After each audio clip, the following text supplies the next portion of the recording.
It's time. It's time. It's Tua time.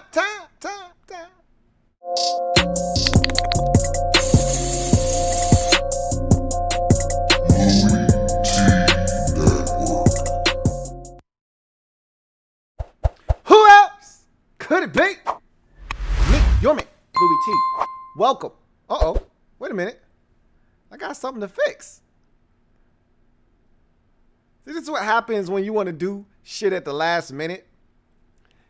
Then you ultimately find yourself having to fix shit that should have already been fixed before you started.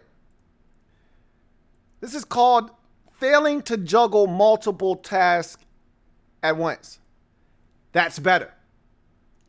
Welcome to the 103rd installment of the LouieTeeNetwork podcast. I, of course, am your set man, Louie T. Thank you for joining me. Y'all got to pray for me, man. I'm going to try this thing again.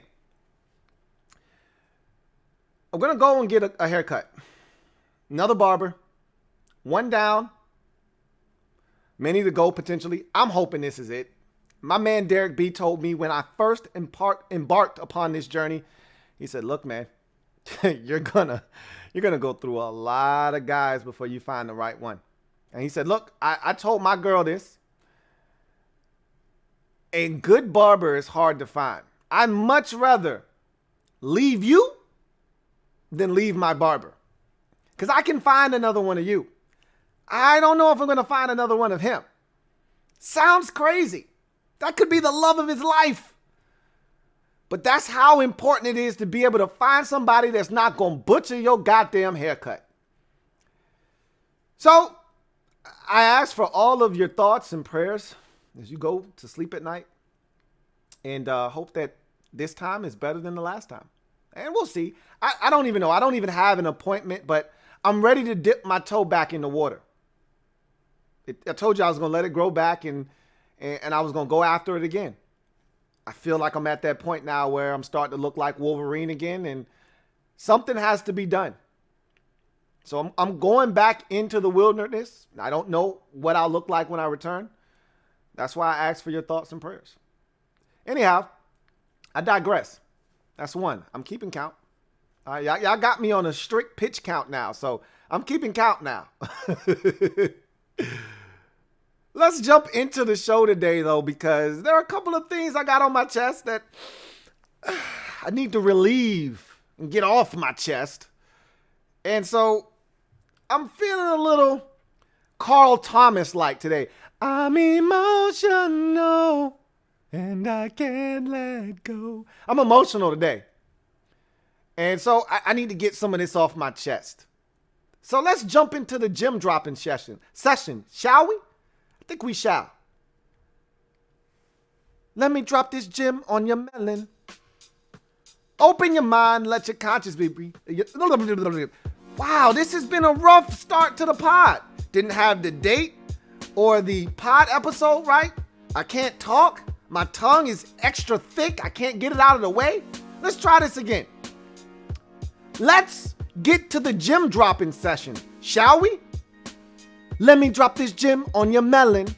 Open your mind, let your conscience be free. You're now rolling with your man, Louie T double E. Let me open you up. Get you thinking a little bit. That's better. So, this is why I love the NFL, man. I was thinking about the gym dropping session for today, and I was like, man, what am I going to talk about? And I said, you know what's great about this league is the unknown.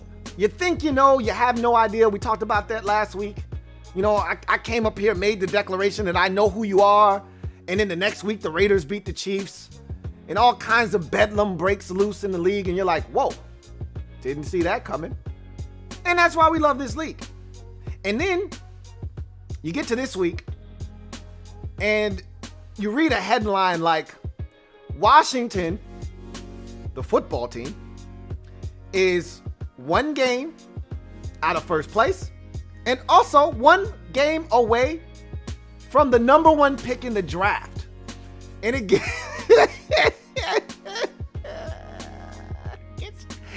gets you to thinking, like, what other sport can you be one game out of first place and still be within striking distance, one game, of getting your hands on arguably the biggest prize in the 2021 NFL draft, Trevor Lawrence? Where else can you find that? The answer is nowhere. And then I saw something else that was crazy.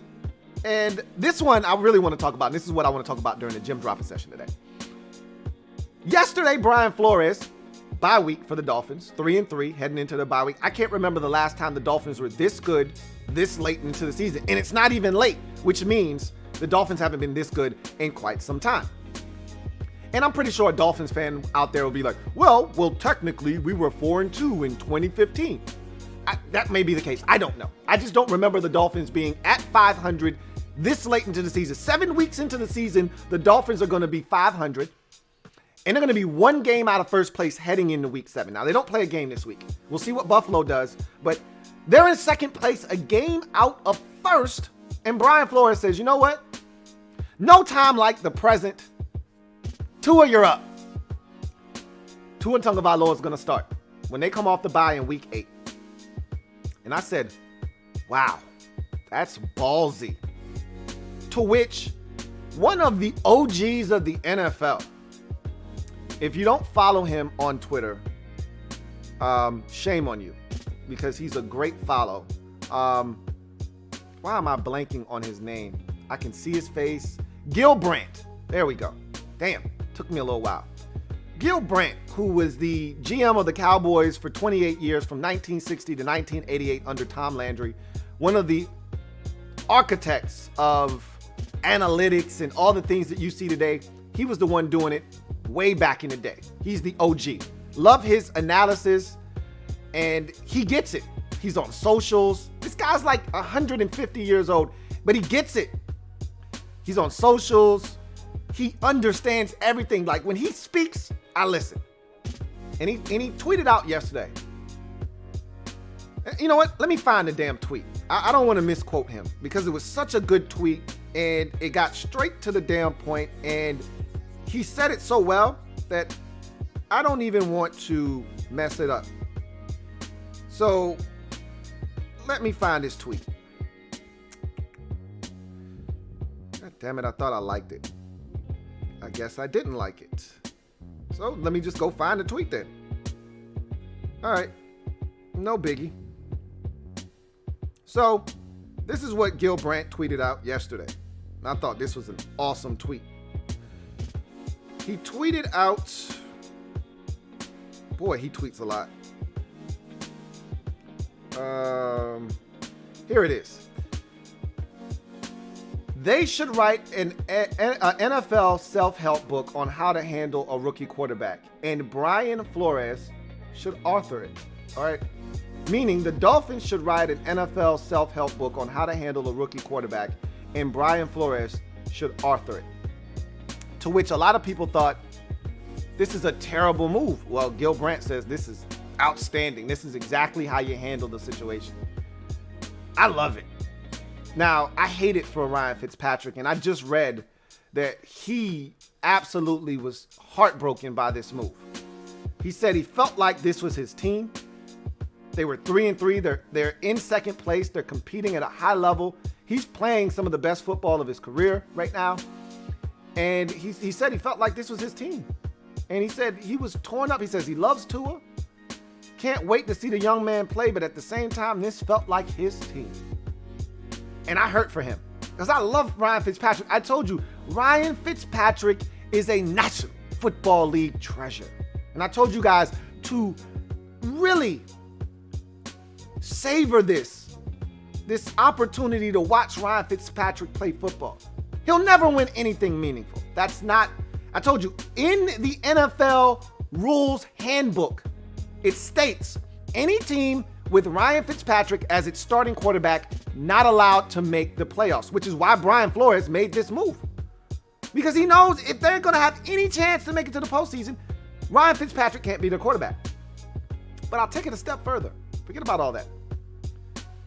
This is an awesome move because, one, we talk about all the time with young quarterbacks, and we don't know how Tua's going to fare this season. He may ultimately turn out to be a legendary Hall of Fame quarterback. He may come in and struggle this year, but go on to have a great career and a legacy left in Miami that only pales in comparison to Dan Marino. I don't know if anybody can overtake Marino in Miami. I just don't think that's possible. But let's say he comes close. But let's say he struggles right out of the gate, though. I could see that happening. But you know what? You know what I like about this situation? You know what I love? I love about this situation. Why I agree with Gil Brandt that this is a great way to handle your rookie.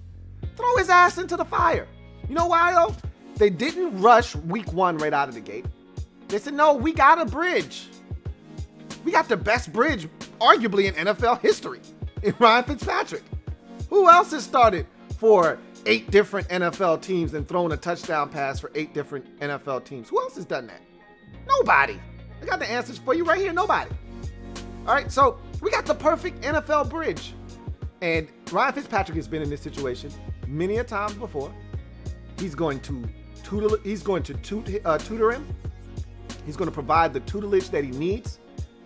And he's going to be that big brother mentor that we need Tua to have while he continues to heal. Look, we heard about him being fully healthy for the draft and all that, and that's great. But let's just make sure. Let's just let him sit. Let him learn. Let him see. Let him learn how to be a pro. Let him learn how to study film. You see Tua snuggled up next to Ryan Fitzpatrick on the sidelines, both of them having a Microsoft Surface tablet going over the play as Fitzpatrick comes off to the sidelines. And you see him learning and seeing the little intricacies of the game. And he's taking all of this in. And we know Tua's a smart kid. He gets it. So he's taking all of this stuff in. You know, and during the week, he's seeing how a pro prepares. Watching Ryan Fitzpatrick study film, go about lifting weights and this, that, and the third. And he's taking all of that in. And now we're 6 weeks into the season. By the time he gets under center as a starter, it'll be 8 weeks into the season. And he'll be prepared. Half of the season has expired. He's ready. And not only is he ready, this team is ready for him to come in and take over. They're 3-3, so they're playing hard. And they're ready to compete because there's something in front of them.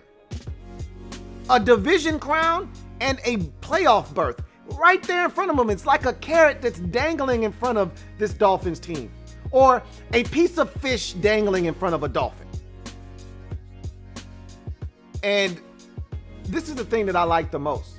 Normally when we put these quarterbacks in, in a season, after they don't start the beginning of the season, it's in garbage time. Week 10, 11, 12, you're 1-7, you're 3-11, you stink, the team is checked out mentally, whoever else is out there still playing, and you just come out there and you get some mop-up duty.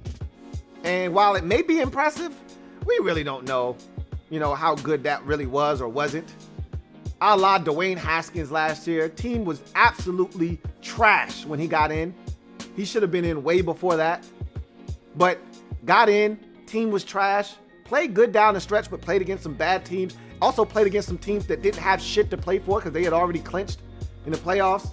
So, in essence, you really didn't know what the hell he was. We thought maybe this guy could be it. And then we saw him in week 1 when teams actually gave a shit and he didn't look like the same player.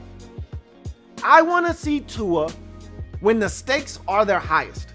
The Dolphins are in the midst of a playoff push. They're in the midst of a divisional playoff race, and he's going to be the one leading the charge. Let's see, can he do it? If he can't, so what? He's a rookie. If he does, wow. Great call by Brian Flores and this Dolphins organization. At the end of the day, we're going to get to see Tua in meaningful football with a lot on the line. Stakes couldn't be higher. And he's going to get in there. And we're going to really see what this kid is made of. We saw what he was made of when he was at Alabama in some of the most critical, crucial situations. I can't think of a bigger situation than being thrusted into the game at halftime of your sophomore season and saying, hey, kid, go win us a national championship. Or was that his freshman year? Might have been his freshman year. And he did. And it wasn't always pretty in that game, but he found a way to get it done. And that's what the Dolphins want to see. Can you find a way to get it done? We're going to get to see. What other sport will you see something like this take place?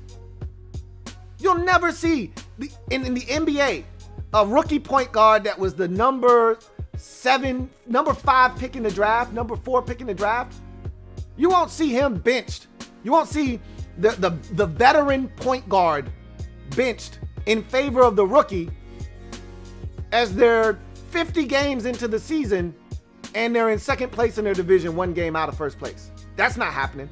Not in the NBA. In Major League Baseball, you can be the number 1 overall pick in the draft and we won't see you for 3 or 4 years.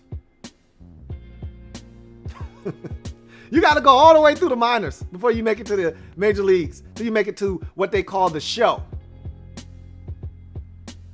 In the NFL, anything can happen.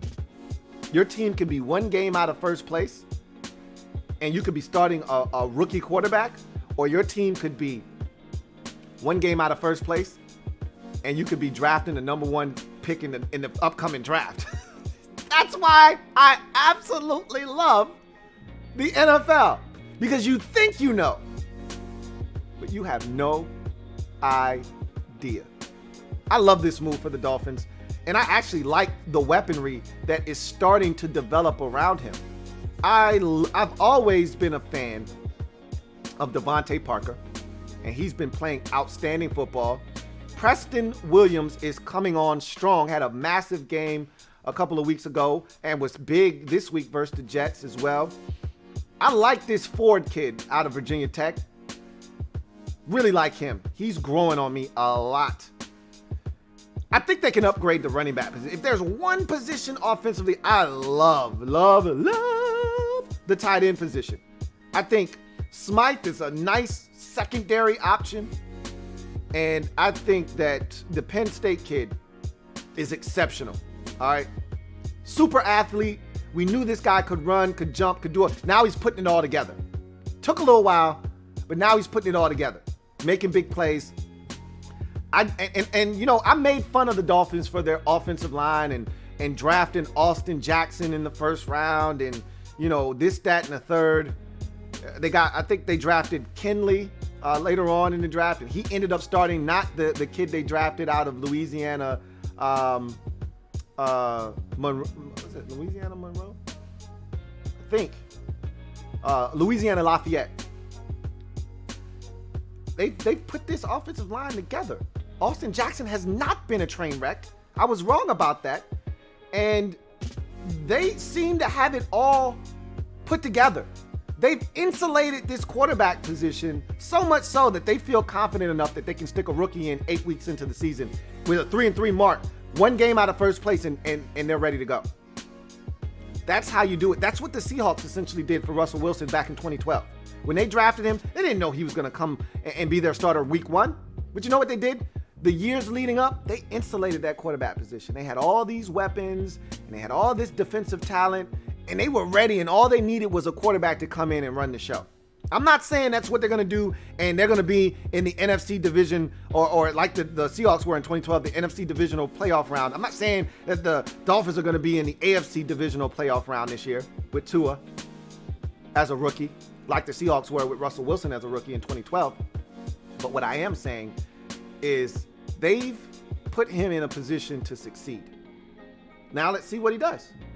I don't love the running back position, as I mentioned. I think Myles Gaskins is cool. He's all right, but he's not real. He's like a second, third option at running back in this league. He's not a primary ball, carry. He's not a primary rock toter. Okay, he's not supposed to be the guy that's getting it 18 times and catching it another 4 times out of the backfield for a total of 22 touches in a game. It's not who Myles Gaskins is supposed to be, but that's who they have him as right now. That's one of those positions they'll definitely be looking to upgrade in the offseason, whether they do it with a veteran or they do it with a rookie. I surmise they'll do it with a rookie, cheap, young labor, and a guy that's going to be uber talented more likely than not. And they could do it really well because remember, this Dolphins team, and this is the beauty of what the Dolphins have done.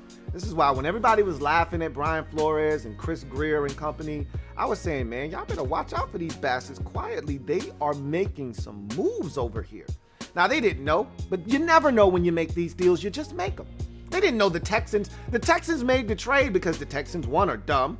But number two, they made the trade because in their minds, they're thinking, we got Deshaun Watson, and as long as he's healthy, we're going to be picking 25th, 26th, somewhere around there in the draft because we're going to win the division, we're going to win a playoff game, and that pick is going to be at the back end of the first round. Now you look at this pick, and the Dolphins are rooting for two teams every week. Dolphins fans are rooting for two teams every week. The Dolphins and the team that's playing against the Houston Texans. Because as the Texans continue to lose, that draft pick gets higher and higher and higher and higher and higher. And right now they sit 7th in the draft, do the Dolphins. Have the Texans pick, and they're smiling all the way to the bank right now. And we'll see just how high that pick gets. But if the Texans go 4-12 this year, the Dolphins will be picking top 10 again. Might even be picking top 5. So they're sitting pretty, and they'll be able to draft whatever they like. They can draft whatever they like. Yeah, they'll need some help in other places by the time the season's end. They'll be able to identify big positions of need. I'm looking at running back. Like, if you want to help Tua, the best way you can is to go get him an elite back. And I'm looking at that Clemson back out of the corner of my eye like, hey, Travis Etienne looks pretty damn good, man. From here, that's just for me, from here. I don't know about you. I don't know if 5 will be too early for him, but I don't know, man. You find an elite back in this league, 5 isn't too damn early. I'm not saying. I'm just saying. Anyway, I digress. Let's get to social media maneuvers. I'm a midday marauder over here. Let's get to social media maneuvers where I answer your comments. All you have to do is use the hashtag LouieTLive to have your comment read on the air. If it is pertinent, I will read it. If you want to jump to the front of the line, the best way to do that is super chats. I'll try to get through as many comments as I can. I can't guarantee you that I'm going to get to yours. However, I'll get through as many of these as I can. So without any further ado, if you haven't already done so, what are you waiting on? Hit that like button. Hit that subscribe button if you haven't already done that. And turn on that notification bell so you don't miss a thing. So let's get through these comments and social media maneuvers. Let's make some social media maneuvers. So we start with JP, who says, finally, it's Tua time in Miami. Hope he balls out. Indeed, it is Tua time. I can't wait to see it. I watched that Jets game. I was watching it live. Don't ask me why. Oh, I know why. Because every other game at 4 o'clock was blacked out. There was only 2 games on at 4 o'clock last week because of the COVID situation and how they've been mixing up the games. There were only 2 4 o'clock games this past week, and one was blacked out. I was watching that one live anyway, Tampa Bay, Green Bay, and the other one was this one. So I didn't have a choice. And I got to see Tua play, and I think he's ready. So we'll see what happens. Captain Spartan says, got class, so won't be here for the stream. I'm nervous again this week. Derrick Henry and A.J. Brown are both beasts. Last week was stopping the scheme. This week it's player and scheme. Well, look, you told me you were worried last week. I told you I wasn't, but I said I was going to trust you. I didn't go against my gut, which said Pittsburgh was going to win. I didn't expect them to win 38-7, but you have every right to be concerned. You're playing an undefeated team this week that played in the AFC Championship game a season ago. You should be somewhat nervous, but it should be a good game. You're a good football team. You play quality defense. Should be fun. Captain Spartan 04. Also, Trevor is staying. Just because history repeats itself with these generational quarterbacks staying another year, L.A.B, Peyton, and Luck all stayed another year. Well, he's already said he's coming out. This is it for him. So you're wrong on that one. Trevor's getting out of there, and he'll be playing in the NFL come 2021. Lance Oldham says, I'll follow the team through Louie T and highlights, not going to watch games when it's blatantly obvious Rivera is tanking. I appreciate you in trusting in me to keep you updated, but Rivera's not tanking, Lance. I don't see that. I don't feel that way, at least. I can't tell you how to feel, though. So I appreciate you either way, Lance. Thank you for your support. I got a super chat. This one is from my man Silver V. As always, Silver Villains, thank you for the super chat and the support. Silver V writes, who's your favorite coach for coach of the year? I have Tomlin as my front runner and Nagy as my dark horse. Let's see who's doing a tremendous coaching job right now. I think you have to look at Tomlin, obviously, with Pittsburgh being undefeated right now.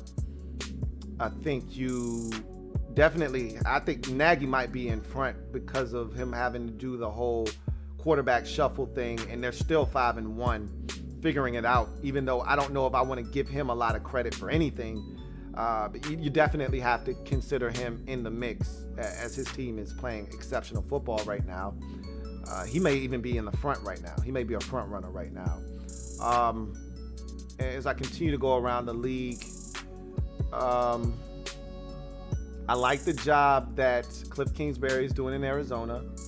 They're 4-2 right now, and they're playing good football. Let's see.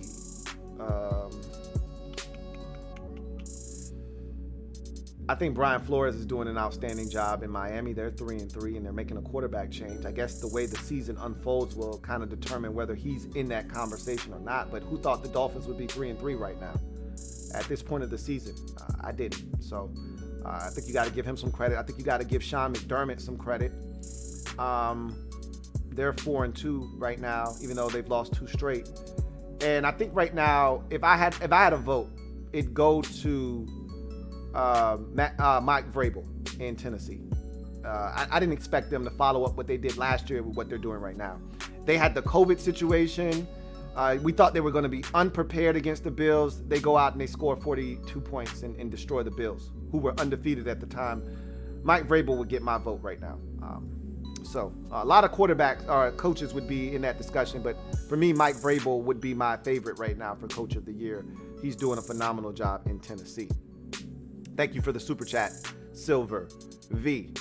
Got another one here. I got a comment here from Kevin Dorofield. My man Kevin, thank you for the comment, who writes, why is it when it comes to game day, I forget everything I've learned during the week about this team and start making crazy bets? Maybe one day I'll win, hashtag HTTWFT. Yeah, you can't do that. Not with this team, with Washington. You can't make bet. I don't bet on this team at all.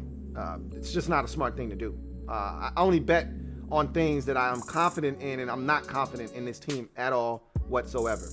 The only thing that I was willing to go out on a limb for was week 1 against Philadelphia. I guaranteed that we were going to win in the summer, and we did. That's the only one I was confident in because I knew they were going to want to get it for Rivera, and that the Eagles were I didn't know the Eagles were going to be super banged up, but I knew they were going to want to win that game for Rivera, and we were due for a win versus the Eagles. After that, all bets are off. Lesson to you, Kevin, don't bet on this team under any circumstances, period. Got another comment here from Archangel. What would be the perfect coach for my beloved Atlanta Falcons? It's hard to say because we got to see where you end up first, because let's say you end up with the 3rd pick in the draft. Then you have a chance to kind of reshape the way this team is run offensively.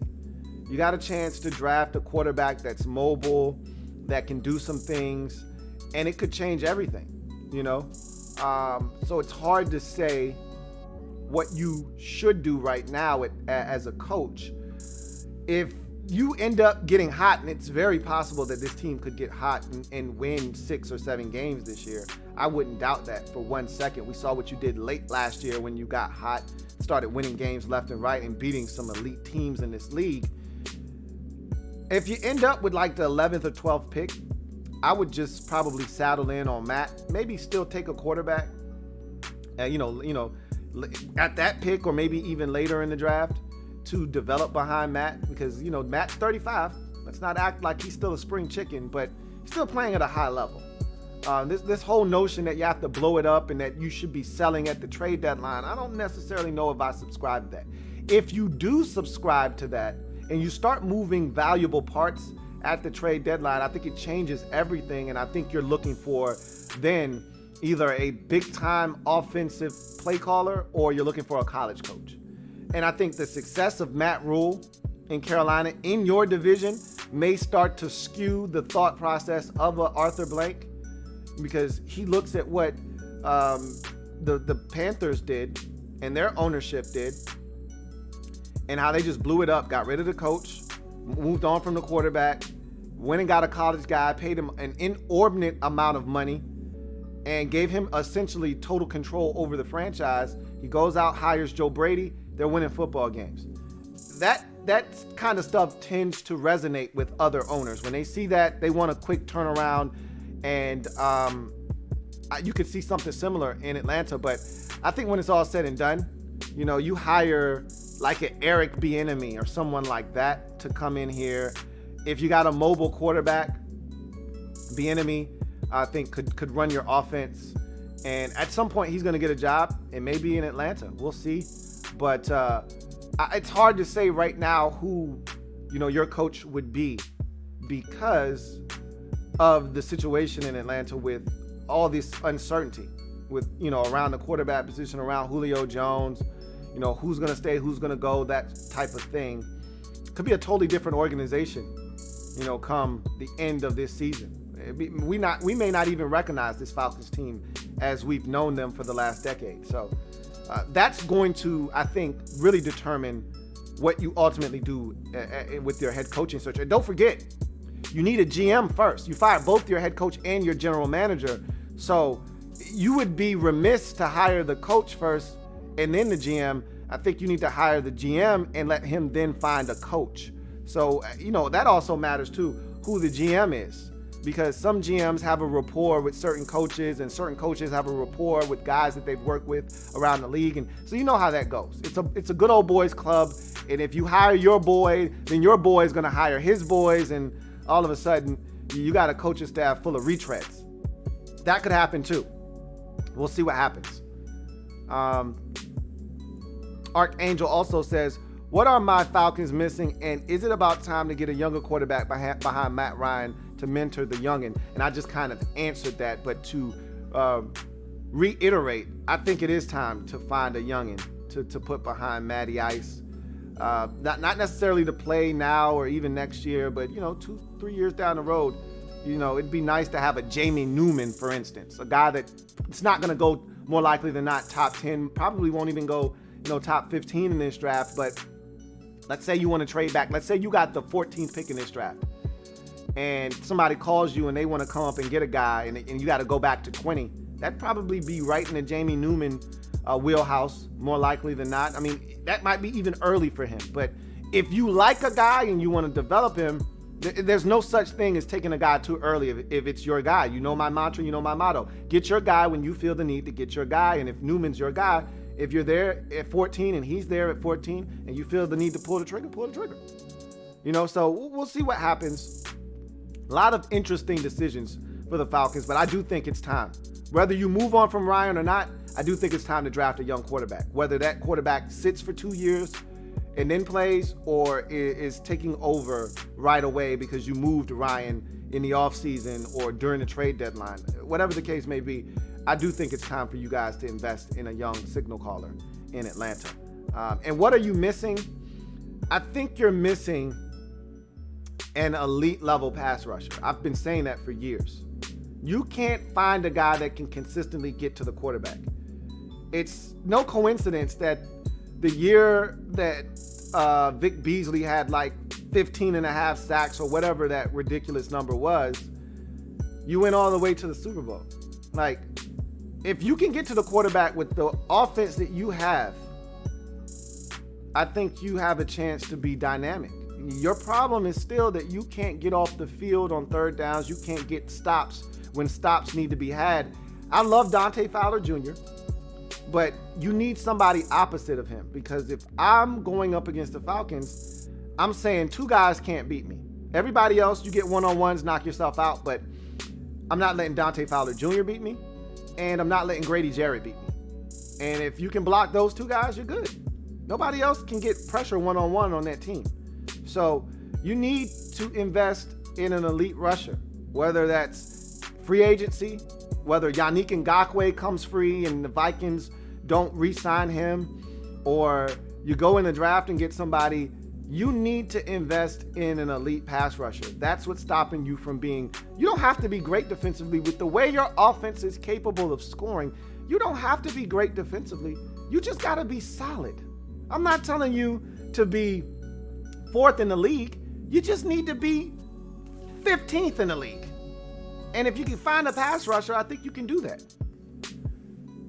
Got another comment here. This one from Joey Fitzpatrick. He says, really appreciate how much effort you put in your vids. Notice that you give people what they need and hear not what they want. That's all I try to do, is I try to give you guys the truth, or at least from my perspective. I try to give you my opinion of a situation, uncut, unfiltered, straight, no chaser. You can either take it or not take it. You can like it or not like it, but it is what it is, and it's there for mass consumption. And so that's and I get a lot of pushback from it, and that's fine. I'm a big boy, I can take it. But that's the way I do business. That's the way I'm always gonna do business. And as long as y'all keep me in business, that's the way I'm gonna continue to do business. I appreciate you, Joey. Really appreciate you. JCamMan99 says Peyton Manning and Tom Brady are superheroes. Ryan Fitzpatrick and Alex Smith are mortal. And he said they are the representation of the hardworking person in the NFL. That's why we love them. I just love Ryan Fitzpatrick because this guy's just the ultimate badass competitor. He doesn't give a shit, man. He'll go out there, he'll put his body on the line, and the team could be 3-10, and he's still going out there and trying to slay New England in week 17. He doesn't care. He's gonna play it like it's his last game. He only knows one speed, and that is maximum speed. And he plays the game like somebody said, if you don't go out and play your hardest this week, you can't feed your family for the rest of your life. He's playing like an undrafted rookie every single game, every single snap. And that's why I love Ryan Fitzpatrick. He's going to make mistakes. He's going to make some plays, but you know you're getting the best of what Ryan Fitzpatrick has to offer every time he steps out on the field. That's why I love him. Got a comment here from SoFlo Sports. So sick of people saying that the Fins made the wrong move by starting Tua. Uneducated. Fitz wasn't even doing amazing. The plan all along was to start Tua after the bye. He's ready now. Look, people are going to have their opinions. And most people haven't been watching Miami Dolphins football anyway. So you can't try to speak to a crowd. And a lot of these talking heads haven't been watching Dolphins football either. So you have to be careful of who you let get you riled up. Okay? Everybody's got an opinion. But unless you know they've been watching your team, you can't get mad.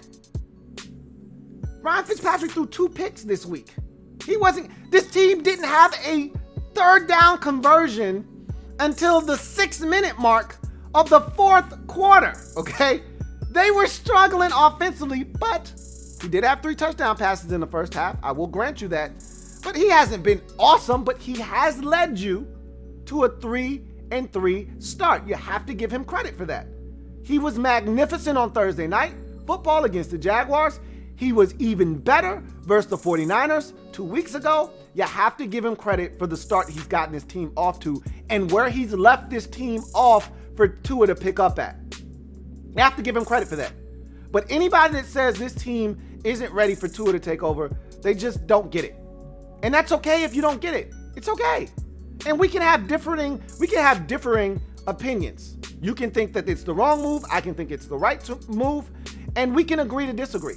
But at the end of the day, I love the fact that they're giving this young man an opportunity with a lot on the line. So many times we see these quarterbacks come in and their team stinks already. And half of the players have checked out. They've already got their U-Hauls ready for the end of the season. And mentally, they're already in Cancun. And now you're bringing in a rookie and you're asking him to go out there and make magic happen against teams that either have nothing to play for or other really bad teams.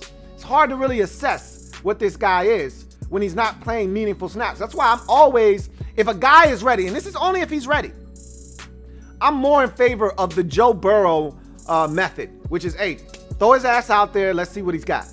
Again, only if he's ready. If you don't think he's ready, don't do that. You could scar the kid for life.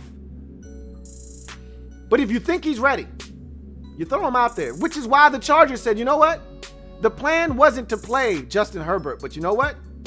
He's in there and the boy looks ready. We're just going to roll with him. I told you, once you squeeze that toothpaste out of that tube or you pop the top on that soda and you hear that, you can't stick it back in the pantry now, man. You got to put that soda in the fridge and you got to drink it. Or it's going to go flat. You might as well drink juice at that point. You got to let this guy play. I'm ready to see him. I think they're ready to see what he can do.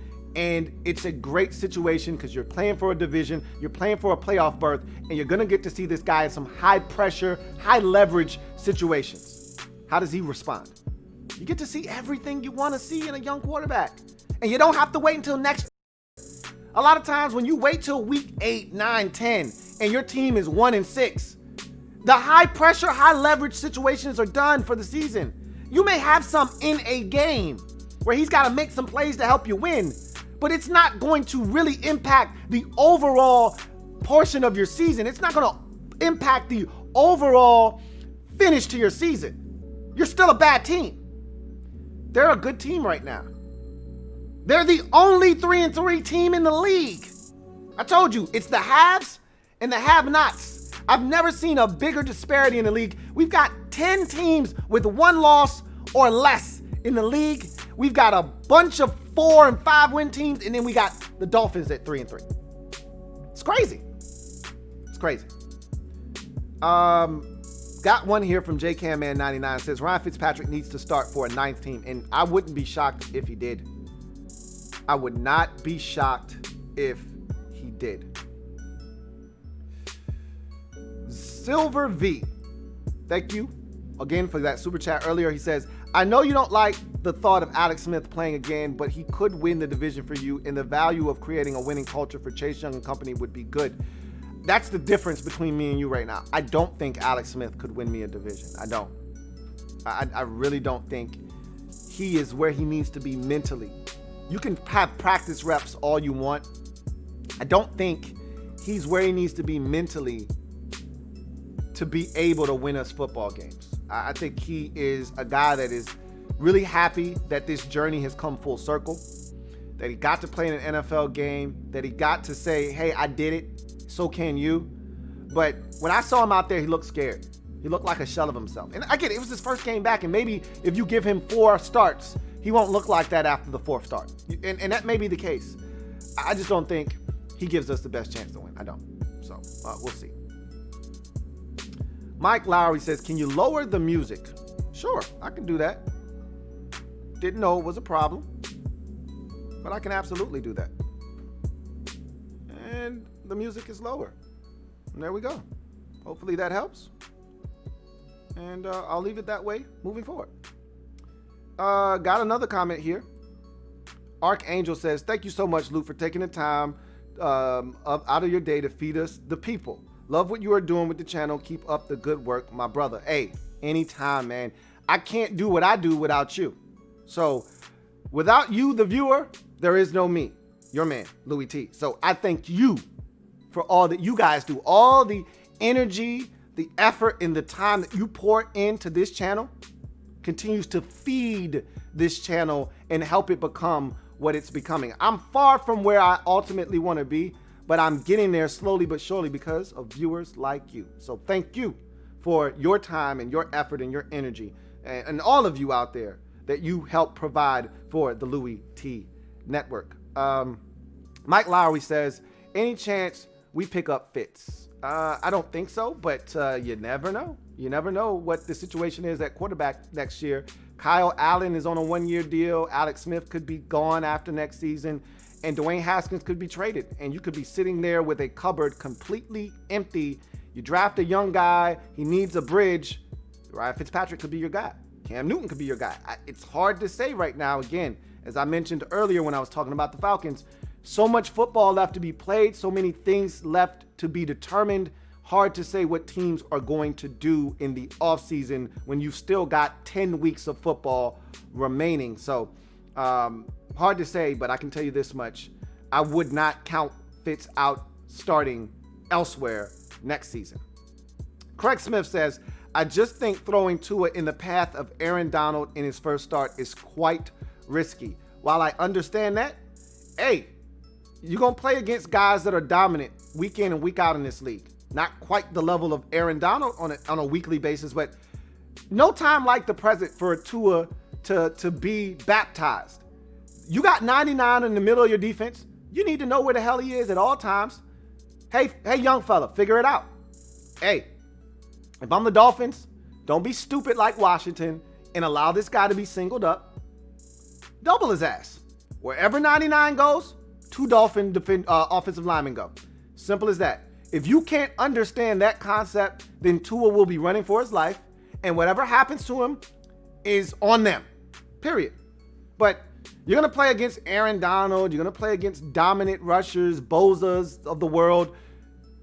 You got to figure it out. You got to understand what's going on. So no need to keep the bubble wrap on this kid. Take it off. Let's see what he's got. I understand where you're coming from, though. Captain Spartan 04 says, I don't know about the rest of the league. At least for my Steelers, our draft depth has been put through the test this year. It just depends on what team you are. Yeah, absolutely. The Cowboys, super banged up. Washington, super banged up. There are a bunch of teams that are super banged up that have had to, tap into that depth. And you hope that you've done enough in the offseason to put yourself in a position to where these guys can step in and there's not a massive drop-off. Obviously, you've done it better than most because you're undefeated right now, and other teams not so much. Like the Chargers, like Washington, like the Cowboys, like the Eagles, not so much. The 49ers have found a way to be 3-3. They've been tested. Their depth has been tested. It just depends, a couple of things. How good is your best? And then how good is your worst? That's where you kind of find out where your depth really is how good is your best? Because if your best is better than most, they'll be able to keep you afloat when you've got injuries. I.e. a George Kittle. He suffered from an injury himself. He missed a couple of games. But even though they've got a ton of injuries still, when you got a George Kittle, you can have the team be elevated because of the play of a guy like George Kittle. Jason Verrett is playing at a Pro Bowl-like level right now. He's really good. You're missing Dick Sherman. But when you've got a guy out there playing at a high level like that, you can help lift the team. And despite not having a Boza and not having a Solomon Thomas and not having a D Ford and not having a Dick Sherman, you can still function. No Quan Alexander, no problem. Because you got other guys that can step up. How good is your best? And then how good is your worst? You put your worst player in if you're San Francisco at the cornerback position, he gets torched by the Dolphins. Every time he was in man-to-man, they went deep and hit big. You want your best to be really good, and you want your worst to not be as bad. If you can find that happy medium with your depth, you're going to be just fine in this league. Jordan Like the GOAT says, I know you aren't thinking about the offseason. Well, if you know that, then why are you going? So it's almost like you know what I'm going to say, but you're going to ask the question anyway, hoping that I give you an answer. If you know I'm not thinking about the offseason, then why are you going to ask me an offseason question? It's like you go to your mom and you say, I know you're going to say no. So you throw that out there so they feel bad so they don't say no. So I used to do this to my mom all the time. I know you're going to say no, but can I go stay at Michael's house this weekend? And she go, no. Well, shit, you did what I thought you were going to do. But you're going to ask me anyway, And so here it is. I'm going to give you exactly what you thought I was going to give you. I know you're not thinking about the offseason, but what would you say would be a draft? He says, what draft if we had a top 5 pick? He said, what would you say if Washington had a top 5 draft pick, 2 to 5? I'd say take a quarterback. That's the best I can give you right now. I don't know what more you're looking for from me, but we need a quarterback. That's what I would say. I would say we had a terrible year, a lot worse than I thought we were going to have. Take a quarterback. Mike Lowry says, how do you feel about the Robert Foster pickup? Diamond in the rough? We'll see. I mean, look, he looked really good in 2018. I thought the Bills found themselves a keeper, and then he fell off the face of the earth. So I really don't know what to expect. When he's playing at his best, he's an NFL wide receiver, a starting NFL wide receiver. If he plays like he did in 2018, he's an upgrade over Dontrell Inman. I'll just say that right now. If he plays like he did in 2019 or not even being able to find the field in 2020, then he's just another guy. He's a jag. So we'll see what Robert Foster, and look, when you go on somebody else's practice squad looking for stuff, you're in a pretty bad way, okay? You're in pretty bad shape.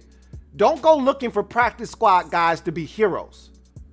I think a lot of you make this mistake. Oh man, this guy had 600 yards and 8 touchdowns in 2018. He's a beast. He should be able to come in here and help right away.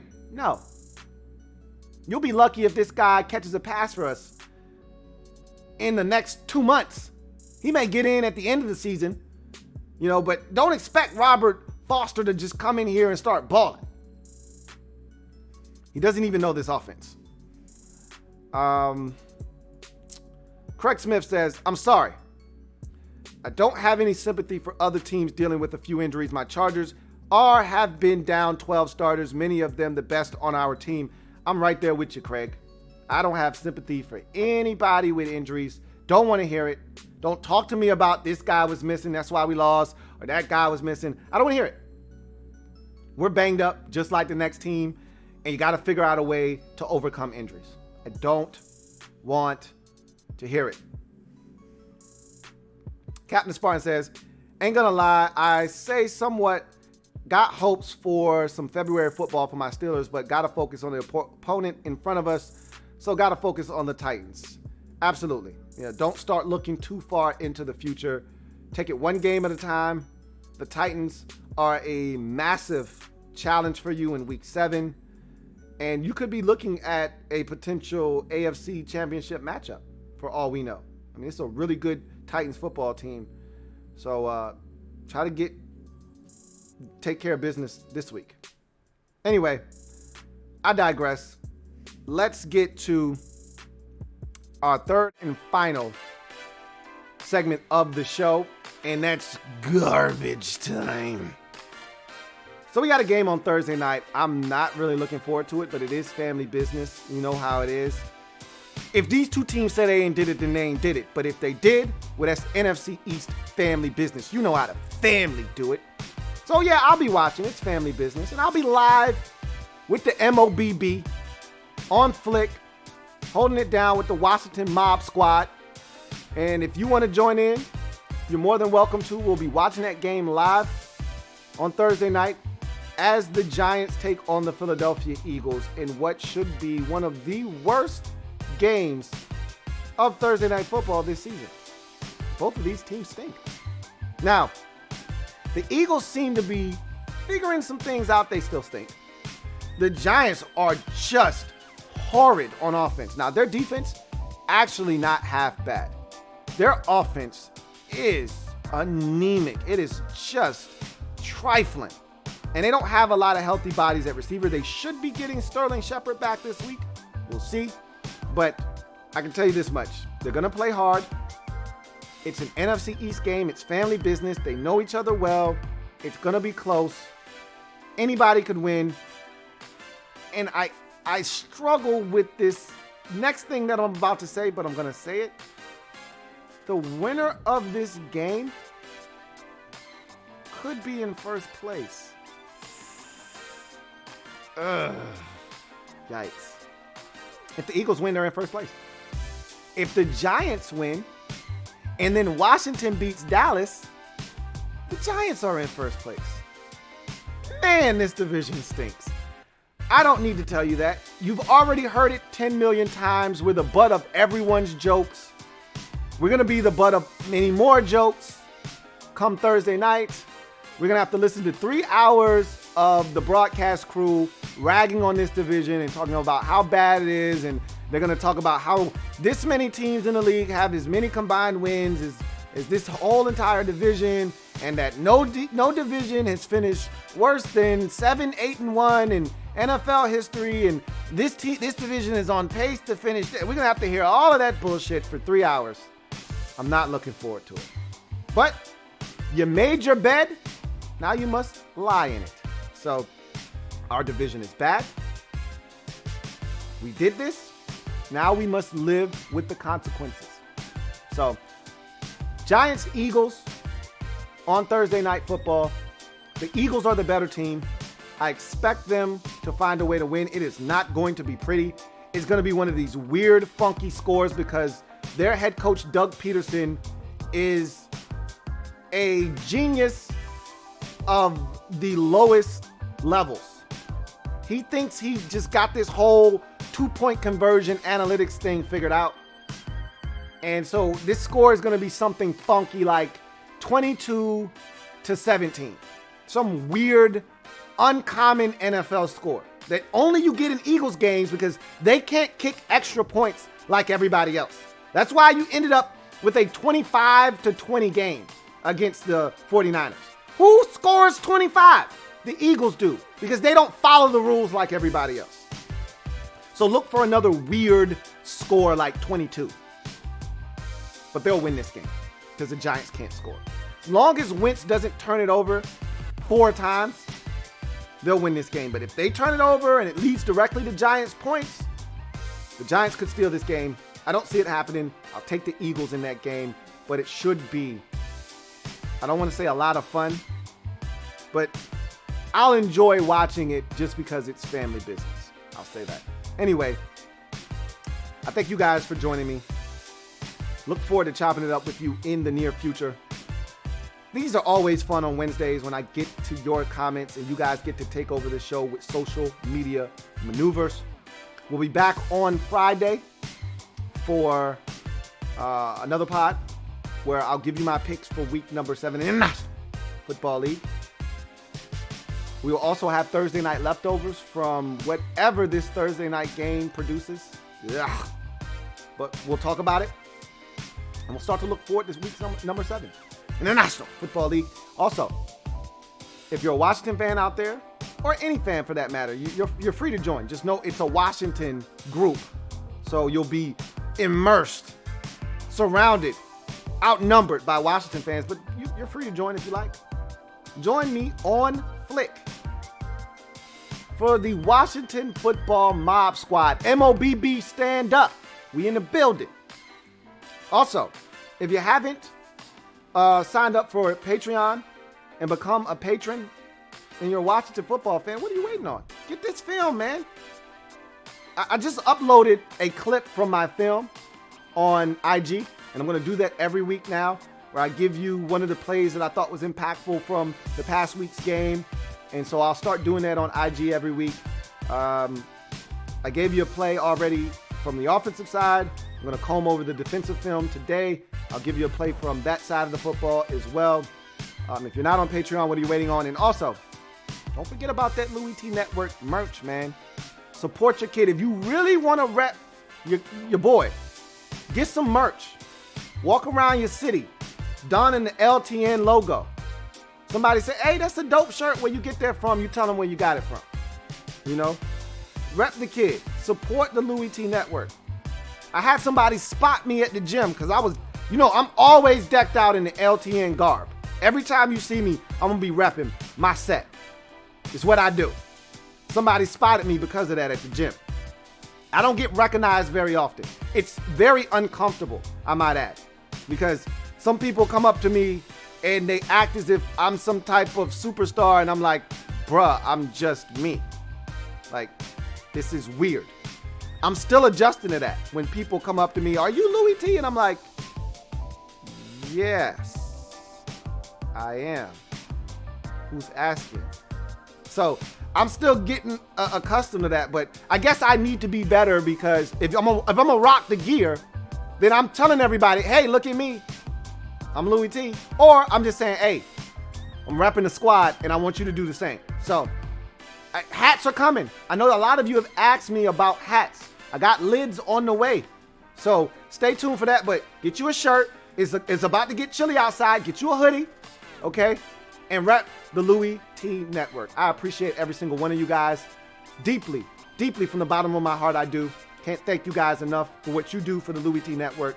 And with that said, I'm going to glide to the side and allow you guys to get back to your regularly scheduled programming. If you're a Washington fan, remember, we got the live stream tonight, Washington Football Nightly, live tonight, 8:30 p. I'll see you then. For the rest of you, I will see you guys on Friday or Thursday, depending on how your schedule looks.